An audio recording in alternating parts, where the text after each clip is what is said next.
অন্যদিকে তামিমের দিকে যদি তাকাই, তামিমের কিন্তু পারফরম্যান্স বলেন, তারপরে ফেম বলেন, পপুলারিটি বলেন, বাংলাদেশের জেনারেশনের one of the best batsman. তামিমের কিন্তু তরুণদের ভিতর সেই ইনফ্লুয়েন্সটা আছে। তরুণ যারা ক্রিকেটার হতে চায় তাদেরকে যদি জিজ্ঞেস করেন, অনেকেই খুঁজে পাবেন যারা বলবে যে আমি তামিম ইকবালের মতো হতে চাই। কিন্তু আপনি তো কাউকে শুনবেন না যে সে কেউ এই মুহূর্তে ক্রীড়াঙ্গনের সবচেয়ে বড় যে খবর সেটা হচ্ছে তামিম ইকবাল ক্রিকেটে ফিরছেন।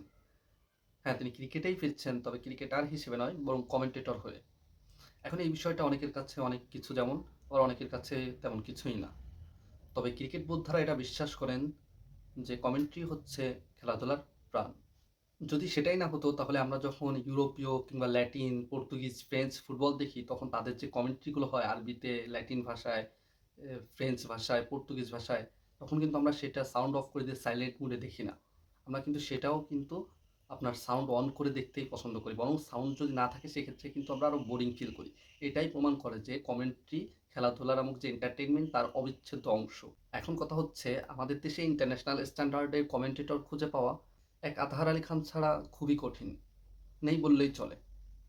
অন্যদিকে আমরা যদি India, England, Pakistan, Australia, south Africa, West ইন্ডিজের দিকে তাকাই, তাদের কিন্তু এক্স যে ক্রিকেটাররা তারা অনেকেই কিন্তু কমেন্ট্রিতে ঢুকে গেছে এবং তারা অনেকেই ইন্টারন্যাশনাল স্ট্যান্ডার্ডের কমেন্টেটর, অধিকাংশই।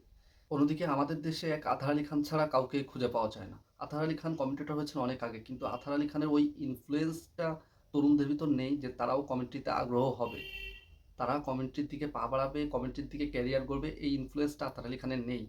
অন্যদিকে তামিমের দিকে যদি তাকাই, তামিমের কিন্তু পারফরমেন্স বলেন, তারপরে ফেম বলেন, পপুলারিটি বলেন, বাংলাদেশের জেনারেশনে one of the best batsman. তামিমের কিন্তু তরুণদের ভিতর সেই ইনফ্লুয়েন্সটা আছে। আপনি যদি কোনো আহ, তরুণ যারা ক্রিকেটার হবে, যারা কিশোর কিংবা তরুণ যারা ক্রিকেটার হতে চায় তাদেরকে যদি জিজ্ঞেস করেন, অনেকেই খুঁজে পাবেন যারা বলবে যে আমি তামিম ইকবালের মতো হতে চাই। কিন্তু আপনি তো কাউকে শুনবেন না যে সে কেউ বলবে যে আমি আতহার আলী খানের মতো হতে চাই।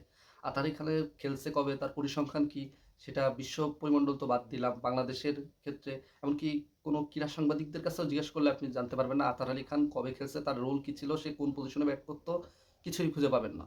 অন্যদিকে তামিমের কিন্তু সেই পপুলারিটি, সেই পারফরমেন্স সব কিছুই আছে, সেই ইনফ্লুয়েন্সটা আছে যে তামিমকে তরুণরা ফলো করে।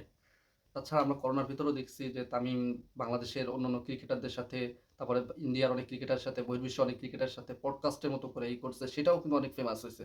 সো একজন ইন্টারন্যাশনাল স্ট্যান্ডার্ড লেভেলের কমেন্টেটর হওয়ার জন্য যা যা দরকার তামিমের কিন্তু তার সবই আছে। সো তরুণদের ভিতর তামিমের যে ইনফ্লুয়েন্স, তামিম যদি কমেন্ট্রি সেক্টরে ভালো করে তাহলে দেখা যাচ্ছে ভবিষ্যতে আমরা আরও অনেককেই এমন খুঁজে পাবো যারা কিন্তু কমেন্টেটর হতে আগ্রহী হবে।